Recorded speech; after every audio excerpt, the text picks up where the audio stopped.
The Selfish Path to Romance. Download Chapter 1 for free at drkenner.com. Dear Dr. Kenner, my husband and I have been married for a year and have been together almost 2 years.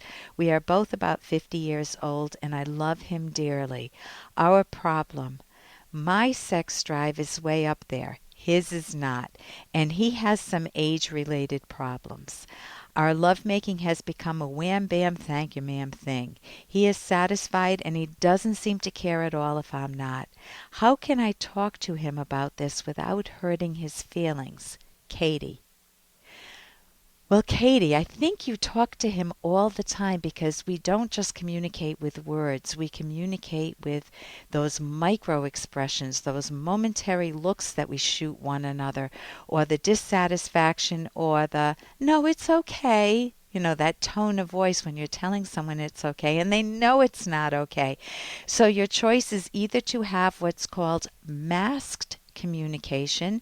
It's the elephant in the room that nobody ever talks about, but it's there. Or unmasked communication, open communication.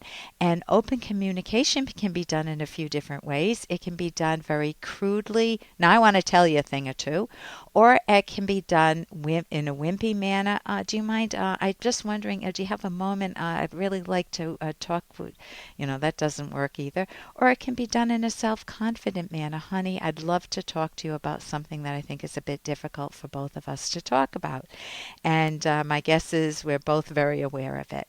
So it's acknowledging one another. It's acknowledging your hubby's autonomy, and then you can talk about the discrepancy in sex. So the first thing I want to talk about with this is your mindset. If you think he never listens to me, he doesn't care about me, it's wham bam, thank you ma'am, he walks away, and then I'm left high and dry. And it's never going to change, he's already 50, and that's it. Then that mindset, if you bring that into any conversation, you're going to feel resentful, you're going to feel on edge, and he's going to feel that, and you're often running in the wrong direction. So it's much better to have the mindset of, I know we can solve this together. I love him dearly. You already said that. I love him dearly, and we're both in our 50s, so sex may be a little trickier at this age. And let's see if we can hear each other and figure out what's going on. So you start by holding the context with him of everything that's good in the relationship. You don't have to do it in, I like this about you and I like this and that and the other, but our sex is no good. You don't want to do it that way. Instead, you do it in the manner of, I've had such a good time. I had so many laughs with you yesterday. We had a really good time. You mentioned something that just reminds both of you, with a light brush stroke, that you both love each other, that there's a connection there. Now you're prepared to talk about this.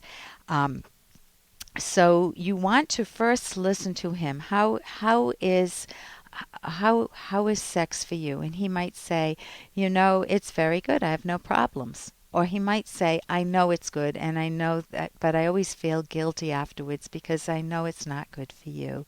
He may open up right away. He may surprise you. So the first thing that you can do that puts you in a more powerful position, Katie, is... Hey, I got to interrupt this because we've got to pay some bills. 30 seconds, that's it. A very quick ad and then Ellen will be back. Romance. I wish I knew more about what girls want from a relationship. Boy, I wish I knew more about what I want. Where's that ad I saw? Here it is. The Selfish Path to Romance, a serious romance guidebook. Download Chapter 1 for free at selfishromance.com and buy it at amazon.com.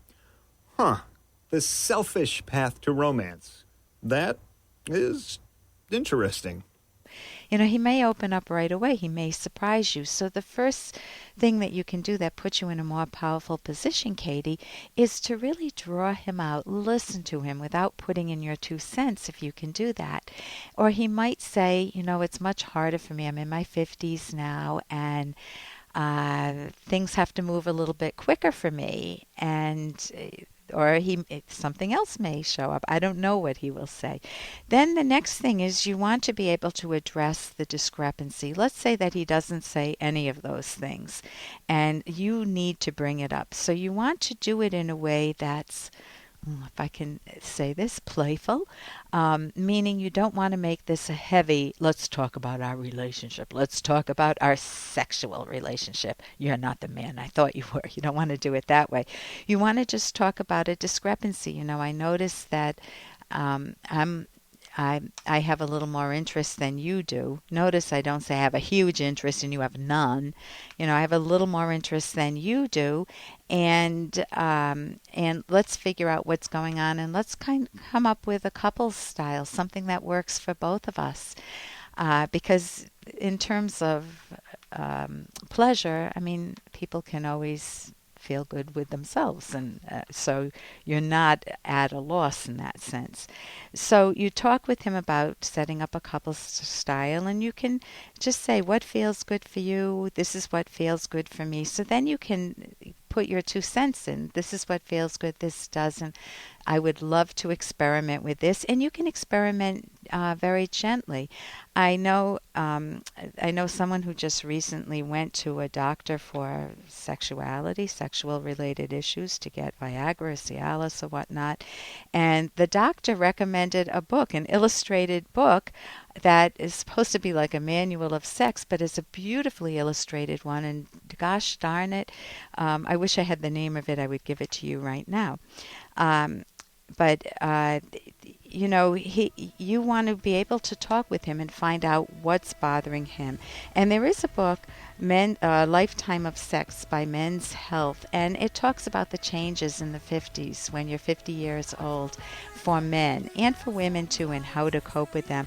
So you want to experiment gently, open up the conversation, and make it fun. For more Dr. Kenner podcast, go to drkenner.com and please listen to this ad. Here's an excerpt from The Selfish Path to Romance, the Serious Romance Guidebook by clinical psychologist Dr. Ellen Kenner and co-author Dr. Edwin Locke. What do you do when differences cannot be resolved? When your partner is consistently irrational and it is not a momentary anomaly, seriously consider divorce on moral grounds. You have a moral obligation to yourself and to your children to leave. Take some time to plan a safe exit strategy.